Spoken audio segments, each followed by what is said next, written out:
अंतस। आज अंतस पर रणविजय जी की लिखी दिल है छोटा सा की समीक्षा। किताब का नाम है दिल है छोटा सा। इसको प्रकाशित किया है हिंदी युगम ने। रणविजय जी भारतीय रेल में अधिकारी पद पर कार्यरत हैं। लेखन क्षेत्र में अब तक आपकी 2 कहानी संग्रह प्रकाशित हो चुके हैं। पहला कहानी संग्रह दर्द मांझता है वर्ष 2018 में प्रकाशित हुआ तथा इसे अमेज़न की गैर अंग्रेजी भाषाओं की श्रेणी में 5 सर्वोच्च लोकप्रिय पुस्तकों में जगह मिली। वहीं आपका दूसरा कहानी संग्रह दिल है छोटा सा कुल जमा 9 कहानियों का एक कहानी संग्रह है।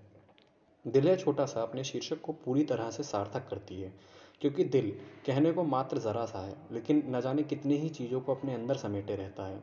वैसे ही इस किताब की सारी कहानियों को पढ़ते समय आप महसूस कर पाएंगे कि असल में हर कहानी दूसरी सारी कहानियों से अलग ही किसी नए भाव को दर्शा रही है।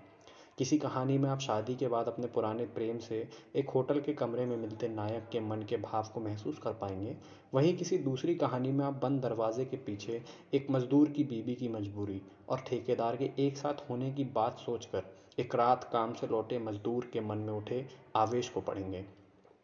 एक कहानी आपको प्रेम के बिल्कुल नए तरीके के त्रिकोण को दिखाएगी, वहीं एक और कहानी आपको प्रेम के बिल्कुल अलग रूप से मिलवाएगी। ये कहानी 40 की उम्र में 2 लोग एक दूसरे के प्रति नए नए उठे आकर्षण, जो कुल जमा 1 महीने की फेसबुक चैट और एकमात्र वाजिब मुलाकात भर से होगी, इससे मिलवाती है।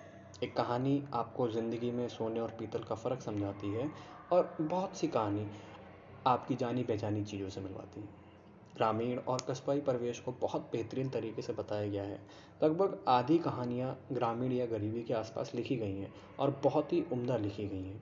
लेखक ने लिखा इस तरह की भाषा में है कि पढ़ते समय लिखी गई या कही गई बात को समझने में आपको बहुत ज़्यादा मेहनत नहीं लगानी होगी। आप बस किताब खोल के लेखक के लिखे शब्दों के नाव पर बैठ जाएं और अलग अलग कहानियों को पढ़ते समय अलग अलग भंवरों में अपने मन को फंसा हुआ पाएं। व्यक्तिगत तौर पर मुझे किताब और किताब के लेखक दोनों ने बहुत अधिक प्रभावित किया है।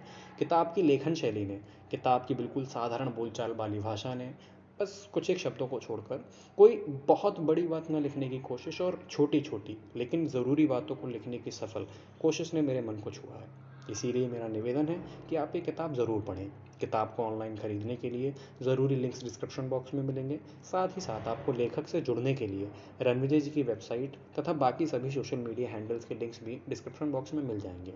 अगर ये रिव्यू आपके मन में किताब के प्रति थोड़ी सी भी रुचि पैदा कर पाया है, तो अब अंतस पर बात करते हैं अंडरलाइन क्वार्ट्स ऑफ दिल है छोटा सा बाय रणविजय की। ये एक कुछ लाइंस हैं जो मैंने अंतस के सोशल मीडिया पेजेस पर भी पोस्ट की हैं, जो इसी किताब पर मैंने अंडरलाइन की हैं। पढ़िए और अपने मन में उठी उस रुचि को थोड़ा और मजबूत कीजिए, क्योंकि किताब में कुछ एक लाइंस ऐसी होती हैं जो आपको रोक लेती हैं, आपको विचार करने के लिए मजबूर कर देती हैं। बस ऐसी ही लाइंस को मैं आपके साथ बांट रहा हूँ। कहानी का नाम है तेरी दीवानी। इसमें एक जगह लिखा गया है कि यादों का वजन रुई पर पड़े पानी की तरह होता है, जो पूरा सराबोर कर उसको भारी कर देता है। कहीं ना कहीं यादें हमारे मन को इसीलिए भारी कर देती हैं।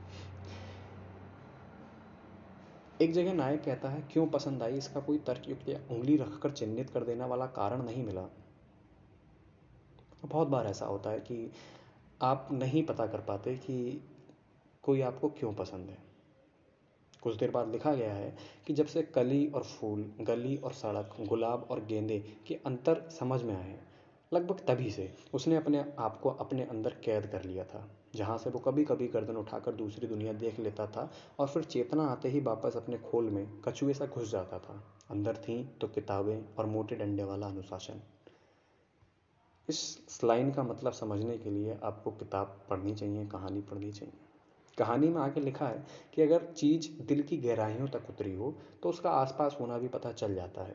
और कई दफ़ा ऐसा होता है, आपने भी ये चीज़ महसूस की होगी कि अगर कोई आपको बहुत ज़्यादा चीज़ दिल से प्यारी है तो वो उस आसपास होने पर आपको अपने आप ही महसूस हो जाएगी। वहीं एक जगह रणविजय जी लिखते हैं कि रात की नीरवता और अकेलेपन मोहब्बत की आग को माकूल हवा देते थे, और ये सत्य भी है। एक कहानी कटी पतंग में मानव व्यवहार को लेकर एक बहुत ही बढ़िया बात लिखी है रणविजय जी ने। परवरिश का असर था या किसी कुंठा का, पर उसके आत्मविश्वास की कमी ही कई चीज़ों पर भारी पड़ जाती थी। जब भी वह बातचीत करता था उसमें एक जिद, ऐंठ और रूखापन नज़र आता था। इस एक लाइन को समझकर आप समझ सकते हैं कि कई दफ़ा जिसमें ज़िद, ऐंठ और रूखापन है, उसका कारण कहीं न कहीं परवरिश या कुंठा ही है। आगे लिखा है कि कुछ कीलें इतने अंदर तक घुस जाती हैं कि शायद उन्हें वहाँ से निकाल देने से ज़िंदगी ख़त्म हो जाए। इंसान उस कील के दर्द के साथ जीने को ही ज़िंदगी मान लेता है, और मेरा मत है कि ऐसी कीलें लेकर शायद हम सभी अपना अपना जीवन यापन कर रहे हैं, जिन्हें निकाला नहीं जा सकता। खैर, अगली लाइन इस किताब की मेरी सबसे पसंदीदा लाइन है। खिड़की बंद जगह से खुली चीज़ दिखाती है। बंद स्थान सुरक्षा देता है और खुला स्थान आनंद। हमें दोनों चाहिए, वो भी एक साथ। कहानी दहलीज में लिखा गया है, किसी को भी नाराज़ ना कर पाने की चाहत एक दिन आपको स्वयं से नाराज़ कर देती है। इस एक लाइन से ही मैंने पहली दफ़ा रणविजय जी के विषय में जाना था, जब हिंदी युगम के फेसबुक पेज पर ये लाइन पोस्ट की गई थी, और इसी लाइन को पढ़कर मेरे मन में इस किताब को पढ़ने की उत्सुकता जागी थी। खैर, आगे लिखा गया है कि प्रतिभा का इतना कम और बर्बादीपूर्ण उपयोग केवल सरकारी नौकरी में ही हो सकता है, जिसके विषय में मैं कोई टिप्पणी नहीं करना चाहता, क्योंकि लेखक स्वयं एक सरकारी नौकरी में है, तो इस बात के विषय में कभी उनसे ही पूछ लिया जाए। इसके साथ ही आज की इस वीडियो को यहीं समाप्त करते हैं। दिल है छोटा सा को पढ़िए, पसंद आए और लोगों को पढ़ाइए। अंत में धन्यवाद।